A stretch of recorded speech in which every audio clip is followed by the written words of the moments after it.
Oi pessoal, tudo bem com vocês? Hoje então vamos dar continuidade para o nosso livro Mente Imortal. Eu vou levantar novamente a questão que aparece no prólogo, que é: será que a nossa consciência termina com a morte do nosso corpo?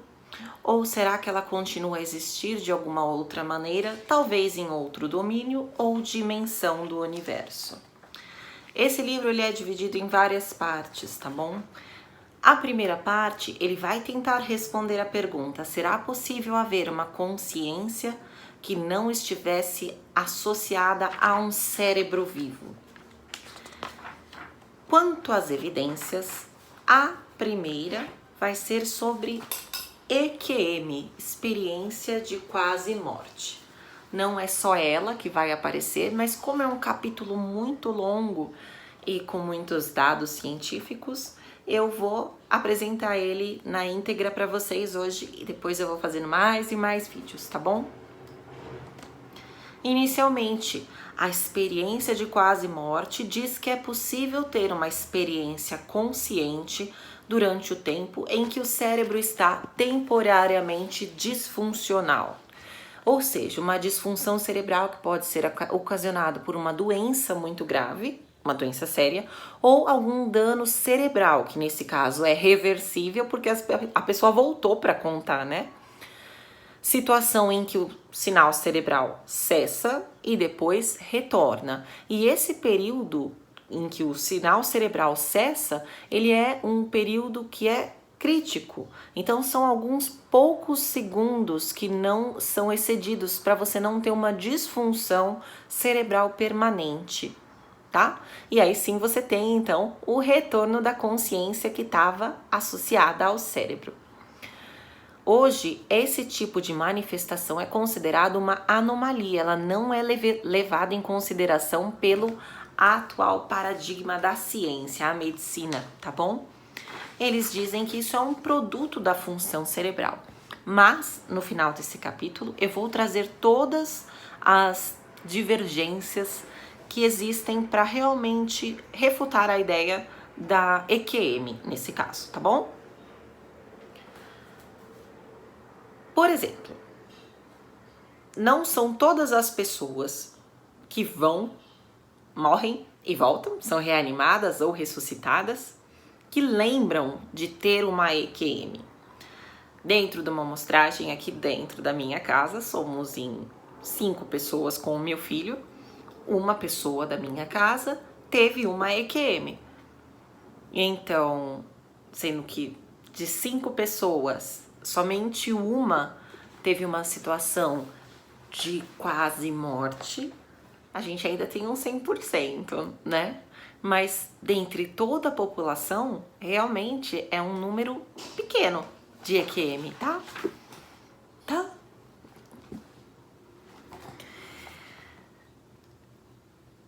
Os traços básicos de uma EQM, o que torna uma experiência ser uma EQM, tá?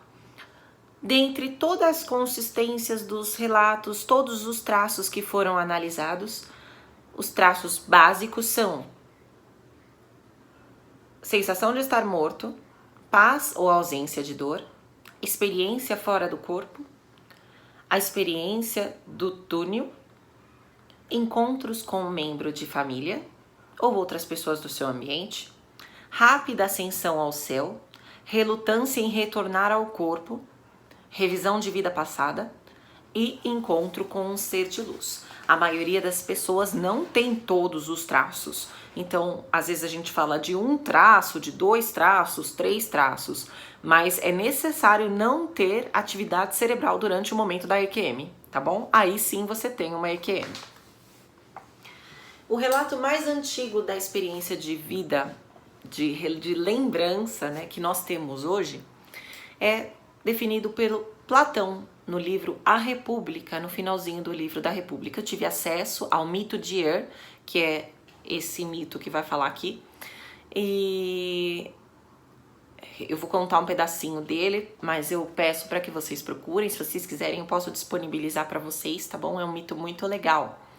É uma história que foi contada, que o amigo do amigo contou, né? Mas enfim, vamos ouvir pelo menos para entender o que Platão dizia. Platão descreve a experiência de que era um soldado panfiliano que foi morto na batalha. 10 dias após essa batalha, muitos soldados estavam mortos e eles foram retirando esses corpos para serem cremados nas piras funerárias. Quando retiraram o corpo de ele não estava em estado de decomposição como todos os outros, por mais que havia mais de 10 dias já transcorridos desde a morte deles. Colocaram mesmo assim ele na pira funerária. Foi quando ele despertou, né? E disse ter visto o mundo do além. Ele disse que... O que ele disse? Ele disse que quando a sua alma saiu do seu corpo, ele iniciou uma jornada com outras almas. Chegou a uma região misteriosa que havia 2 aberturas lado a lado na terra e, contraposto, 2 aberturas lado a lado no céu. E os juízes ficavam sentados entre elas. Muitas pessoas estavam por lá, tá bom? Algumas pessoas se reencontravam, se abraçavam, outras só aguardavam a sua vez. Os juízes então falavam para os justos, então vocês passem à direita, e aqueles que não foram tão justos assim, vocês passem para a esquerda, vão lá para baixo. Os justos subiam, não tão justos iam embora. Assim como também subiam os que já estavam no inferno e também desciam os que estavam no céu, tá? Quando ele se aproximou, os juízes disseram para ele: você não vai, você vai ser um mensageiro do além, você vai observar e ouvir tudo o que acontece aqui e você vai contar aos seus. Descrevi rapidamente, tá bom? Depois vocês deem uma olhada porque é muito legal, é muito instrutivo, né? E vamos seguir. Agora falando um pouquinho de dados, só para vocês entenderem que mesmo que seja um número pequeno de EQMs das pessoas que têm essa atividade que cessa, ainda assim o número não é tão pequeno assim, tá? Michael Sabon é um cardiologista especializado em reanimar vítimas de ataque cardíaco. Ele examinava então a recorrência dos traços básicos. Ele constatou que de 78 pacientes entrevistados, 34 relatavam uma EQM. Aí você tem uma porcentagem desses 34. 92% sabiam que estavam mortos. 53% tiveram a experiência fora do corpo. Nesse caso, o que é uma experiência fora do corpo? É como se você tivesse o seu corpo deitado e você atingisse uma visão de cima, tá? Então, você observa o que estava acontecendo de cima. Essa informação é importante porque logo mais à frente nós vamos ver que uma enfermeira colocava em cima dos monitores de sinais vitais no hospital alguns desenhos para ela comprovar que essa pessoa realmente estava acima, tá bom? E não era um produto da imaginação dela. 48% viram um ser de luz, não um raio de luz ou uma luz forte, um ser. E 23% tiveram a experiência do túnel. Todos 34 não queriam retornar ao corpo. Esse também é um dado que aparece em todos os estudos. A maioria das pessoas não quer retornar ao corpo. Outro cardiologista, Dr. Pim Van Loen, também entrevistava padronizadamente, porque é uma entrevista científica, tá bom? Todo mundo que sobrevivia do ataque cardíaco, alguns dias após ter sido reanimado. Ele perguntava se as pessoas conseguiam se lembrar do período de inconsciência, tá?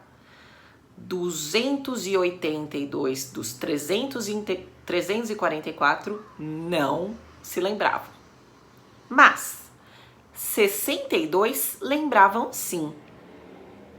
Eles estavam clinicamente mortos. Mas 41 desses 62, além disso, avançaram para a EQM que se chama profunda. Metade sabia que estava morto. E todos tiveram emoções positivas. Isso, sobre a emoção, é uma coisa muito interessante. eu, nas minhas pesquisas, encontrei que a EQM também pode trazer emoções negativas quando acontece. Principalmente com pessoas que fazem tentativa de suicídio, que são ineficazes e acabam retornando, tá? Mas eu vou trazer isso também em outra hora para vocês. Bruce Grayson envolveu 116 sobreviventes de ataque cardíaco, sendo que 18 lembravam do período da parada cardíaca, 7 superficial e 11 de forma profunda. Beleza. Amostragem de casos. Começaram então a fazer algumas experiências científicas, porque eles estavam assim: poxa, se essas pessoas têm uma consciência, talvez a consciência não esteja dentro do cérebro. Então, onde está a consciência? Gino Borgigin, da Universidade de Michigan, e uma equipe de pesquisadores fizeram estudos já em animais, em ratos. O que eles queriam saber? Se eu cesso a atividade cerebral, o que acontece? E depois eu reanimo ele, o que acontece? Muito bem. Eles queriam estudar para saber o que acontece com o estado neurofisiológico do cérebro moribundo dos ratos, tá bom? Pensávamos que se a experiência de quase morte provém da atividade do cérebro, você deveria identificar também em seres humanos ou em animais depois que cessasse o fluxo sanguíneo do cérebro. Então eles pararam o coração dos ratos e assim você tem a interrupção completa, né, do fluxo sanguíneo para o cérebro. Para o cérebro funcionar, ele precisa de sangue, tá bom, gente? Então, se você para a bomba cardíaca, você não tem sangue chegando lá. Ficou claro, com base nos resultados, que não apenas ocorreu atividade cerebral, onde não se esperava que houvesse mais, como também houve maior atividade que a do cérebro em vigília. O que é isso? Meu cérebro está em vigília? Eu estou acordada. Eu tenho atividade cerebral. Naquele rato, naqueles ratos, depois que cessou o estímulo, depois que cessou o sangue, o cérebro teve maior atividade ainda. O cérebro parece estar processando informações e pode estar apresentando uma experiência à consciência. Pode estar, estamos falando de animais, tá bom? Eu tô aqui há um tempão gravando sobre as EQMs humanas, mas meu filho está um pouquinho me atrapalhando, tá bom, gente? Pra eu não perder tudo isso, eu vou continuar falando. EQM humana, 1669, foi divulgado lá em Londres pelo Dr. Henry Atherton em 1680, um panfleto religioso. Ana tinha 14 anos, ela estava muito doente. E acharam, depois de algum tempo, que ela tivesse morrido. A cuidadora dela, né, não fala quem é essa mulher que estava com ela, mas ela usou os meios da época para verificar se ela estava viva, que é colocar um espelhinho para ver se ela estava respirando embaixo do nariz ou na boca, né? E não tinha nenhuma resposta. Então colocaram um carvão em brasa no pé dela para ter um estímulo doloroso e ela também não acordou. Então concluíram, por fim, o que hoje é chamado de morte clínica. No entanto, ela se recuperou. Quando ela voltou a ser capaz de se comunicar, ela descreveu que ela tinha visitado o céu e por lá foi guiada por um anjo, um ser de luz. Ela diz: coisas gloriosas e indizíveis, como santos e anjos, e todos em maravilhosos adornos. Ela ouviu música divina, coros religiosos e aleluias que não se assemelhavam a nada nesse mundo. Ela não teve permissão para entrar no céu, mas o anjo disse que ela precisava voltar por algum tempo, se despedir dos seus amigos e depois de um tempo ela seria admitida. Depois de 4 anos ela morreu, enfim. Mas ela morreu feliz. Ela tinha muita confiança na sua felicidade depois da vida. Vida após a vida, né? Ana relatou também que ela encontrou algumas pessoas que já estavam mortas, com exceção de uma pessoa que estava viva, um indivíduo. No entanto, eles foram fazer uma verificação e descobriram que essa pessoa que ela disse que estava viva já tinha morrido há uma semana antes dela ter esse problema, no qual foi considerada morta e teve a sua EQM, tá bom? Outro pesquisador é um geólogo suíço, Albert Heijn, em 1870. Ele tinha ouvido muitas histórias dos seus companheiros, todos alpinistas, com estranhos estados de consciência e em quedas, como resultado de acidente de escalada. Isso a gente já viu, inclusive, né, na saga do Crepúsculo, que a Bella se jogava na experiência que a adrenalina fosse dar alguma lembrança do Edward. Vocês lembram disso? Pois é. Isso é real. Ele sabia desses relatos, até que em 1871 quem caiu foi ele. E quando ele caiu de uma altura de 21 metros lá nos Alpes, ele disse que o tempo se desacelerou e ele entrou para um estado alternado realmente de consciência. A atividade mental tornou-se extremamente intensa. Vi toda a minha vida passada acontecendo em muitas imagens como se fosse num palco. Tudo foi transfigurado como que numa luz celestial, sem ansiedade e sem dor. Uma calma divina varreu a minha alma. Esse foi um intervalo estimado de 3 segundos da queda dele, tá bom? Ele se viu como um menino de 7 anos indo para a escola, depois na 4ª série. Ele viu a sua vida. Outro caso, então. Esse caso eu fui procurar na internet também, que é da Kimberly Clark. Ela era uma acompanhante, como se fosse uma enfermeira, né? Em 1977, não é muito distante. Então, essa parte vocês podem pesquisar também e eu vou trazer para vocês isso também. Ela acompanhava a Maria, tá? A Kimberly Clark, perdão, é uma assistente social. Ela acompanhava a Maria. A Maria tinha sofrido 2 ataques cardíacos e o segundo foi dentro do hospital que a Kimberly estava. A Maria foi ressuscitada então do ataque cardíaco. Ela estava plenamente consciente quando a Clark entrou no quarto dela. Como se fosse um estado, inclusive, de excitação. Ela descreveu que havia testemunhado sua ressuscitação como uma posição fora do seu corpo e acima. Então, deitada, sendo ressuscitada, ela estava acima. Observando as listagens escoando das máquinas de monitoramento. Em seguida, disse que alguma coisa chamou sua atenção do lado de fora. Então, ela começou a perceber que ela conseguia se deslocar enquanto estava acima do corpo. Ela conseguiu flutuar para fora do hospital e foi até a sua cobertura. Ela olhou, quando encontrou num parapeito de uma janela do 3º andar do hospital, que era mais afastado do que o quarto dela. O pé esquerdo, ela viu um pé esquerdo de um tênis masculino, um tênis azul escuro, com uma área desgastada na porção do dedo mínimo e um único cadarço enfiado sob o calcanhar. A Kimberly, então, ficou fascinada com isso, né? E decidiu investigar. Andou o 3º andar inteiro. Ela não achava, não conseguia ver nada, mesmo se ela se empurrasse para fora da janela, tá?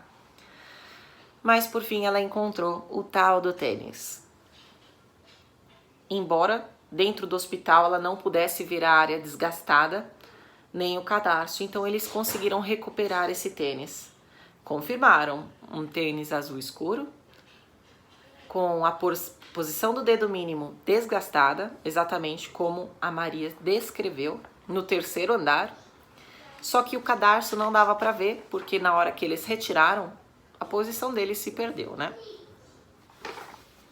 Eu fui atrás disso. E as pessoas refutam isso de todas as formas, dizendo que naquela época, como eles tinham menos construções perto do hospital, na hora que ela estava chegando, durante o seu primeiro ataque cardíaco, ela viu de longe, no terceiro andar, o tênis azul desgastado e o cadarço. É fácil, né, de pensar que estava enfiado no calcanhar. Enfim, vocês acreditem no que vocês quiserem, tá bom? Eu não consigo me acreditar que uma pessoa debilitada em um ataque cardíaco possa chegar ao hospital olhando o terceiro andar de distância e vendo um tênis azul com um desgaste no dedo mínimo e um cadarço enfiado no parapeito lá em cima. Enfim, né? Vamos seguir lá. Tem mais coisa legal. 1991, outro caso foi relatado. Pam Reynolds, 35 anos, teve um aneurisma da artéria basilar. Eles precisaram interromper, então, o fluxo de sangue para o cérebro. Eles precisaram fazer uma hipotermia induzida. O corpo da paciente é resfriado e assim eles tiram o sangue do cérebro para poder mexer naquele lugar que era muito difícil. Era uma situação de morte cerebral. A cirurgia deu tudo certo, né? Quando ela voltou, ela inclusive falou que viu o procedimento, descreveu a serra, o Midas Rex, o som que ele fazia. E o mais interessante foi que ela disse: vocês estavam ouvindo Hotel California. Ela sabia a música que estava sendo tocada, muito embora a atividade cerebral estava zerada, eles tinham um eletroencefalograma ligado nela, eles não viam atividade cerebral, e ela ainda tinha um fone no ouvido que ficava dando uns cliques audíveis para caso tivesse alguma oscilação na onda, eles conseguissem, né? Porque você já pensou, a pessoa está sendo cerrada e precisa tomar alguns cuidados. Isso não faz muito tempo, 1991, eu já estava viva.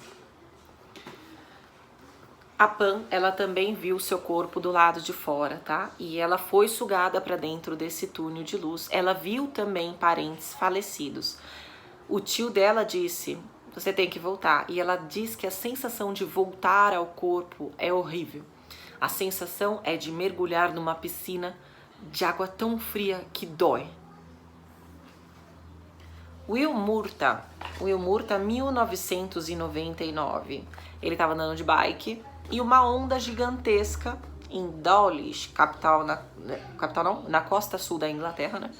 Uma onda gigantesca atirou ele para fora da bike e ele era um bom nadador, tudo bem, mas ele, depois que foi lançado na costa, ele foi sendo sugado mais para dentro. Foi arrastado pelas águas mais profundas do estuário do rio Exe. Talvez seja assim que fala. Começou a sentir o frio e sabia que ele iria morrer. E aí ele começou a ter a diminuição da atividade cerebral e entrou na sua EQM. Ele se viu correndo ao tempo de criança. Por alguns segundos ele mesmo não sabia o que estava acontecendo, porque ele estava observando um fato da sua vida passada. Da vida atual em forma passada. Ele ficou confuso e ouviu um guinchar de freios. Olhou para cima, viu a frente de um carro se movendo na direção dele. Viu o olho da moça que estava dentro do carro, o horror que ela sentia. Ele sentiu um estrondo e uma sensação de enjoo muito grande. Essa passagem se diz a um respeito da vida realmente dele, em que na infância ele foi atropelado por uma mulher. Isso aconteceu. A diferença foi que ele viu o porquê ele foi atropelado. Ele viu a mulher. Ele viu a mulher que precisava mexer na meia que ela estava usando, aquelas meias finas. Ela tinha um furo na meia e ela foi mexer naquela meia. Ou seja, né? Tudo bem, gente, tudo bem você como criança ser atropelado e ter esquecido ou bloqueado essa informação, porque ela foi revelada de tal forma que a pessoa conseguiu, além da visão dela, ter a visão de dentro do carro e entender o que estava acontecendo ali, eu já não sei. Ele foi flagrado por um moço olhando pelo telescópio e, enfim, ele sobreviveu. Pessoal, Penny Sartori, então, é uma pessoa que eu gostaria que vocês procurassem na internet. Ela é uma enfermeira. Isso relata de 2006, então não é uma coisa tão longe. Também vocês vão ter acesso a isso. Ela conseguiu fazer algumas revisões das evidências, tá bom?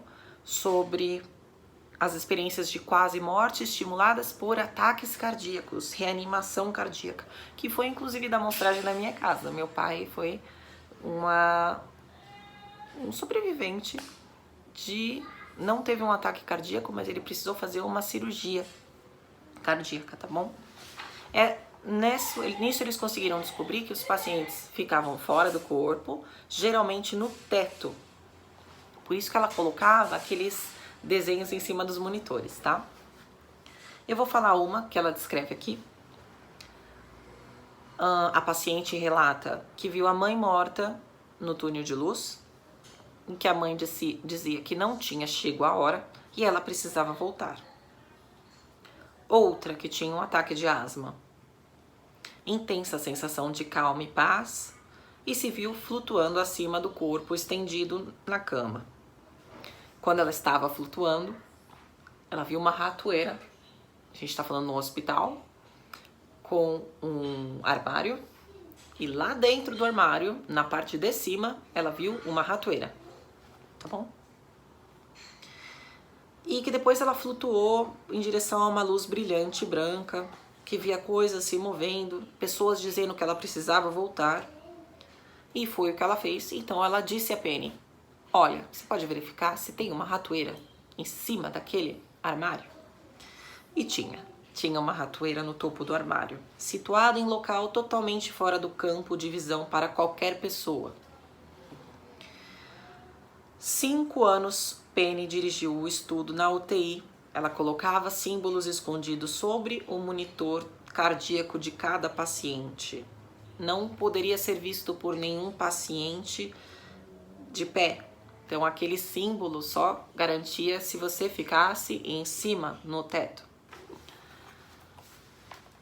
O caso particular envolveu um homem de 60 anos com complicações a uma cirurgia de câncer de intestino. Ele teve um envenenamento, depois da operação, ele teve um envenenamento do sangue e falência múltipla dos órgãos. Estava sentado perto da cadeira, ele estava aflito. Chamaram a Penny. Ela precisou ventilar ele não estava se sentindo bem. A saturação estava ótima, mas a pressão já estava em 8/5. A pele fria, pele pegajosa, condição deteriorou, teve uma taquicardia supraventricular que se reverteu espontaneamente sem uso de qualquer medicamento. Ele estava inconsciente, os olhos fechados, não respondia ao comando verbal e nem a estímulo doloroso profundo. Quando a condição dele se estabilizou, notou-se que ele estava salivando muito. Então, uma enfermeira pegou um catéter de sucção, limpou a boca dele e, em seguida, com uma esponja rosa cheia de água.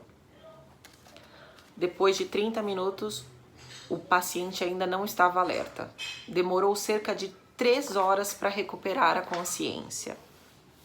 Quando ele voltou, super feliz, ele contou o relato dele. Eu morri e vi tudo lá de cima. Tudo que posso lembrar é olhar para cima. Eu estava flutuando, eu não conseguia ver nada. Eu subia e não sentia dor alguma. Olhei para cima de novo e vi meu pai e minha sogra ao lado de um cavalheiro com cabelos negros e longos. Eu não sei quem é. Os seus olhos me atraíam para ele, olhos penetrantes. Meu pai também me chamava com seus olhos. Eu não sentia dor.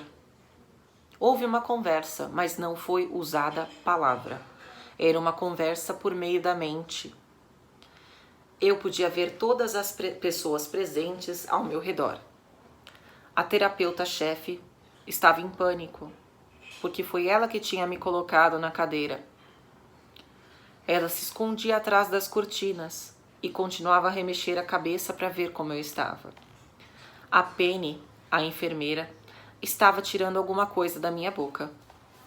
E alguma coisa que parecia um longo pirulito cor-de-rosa.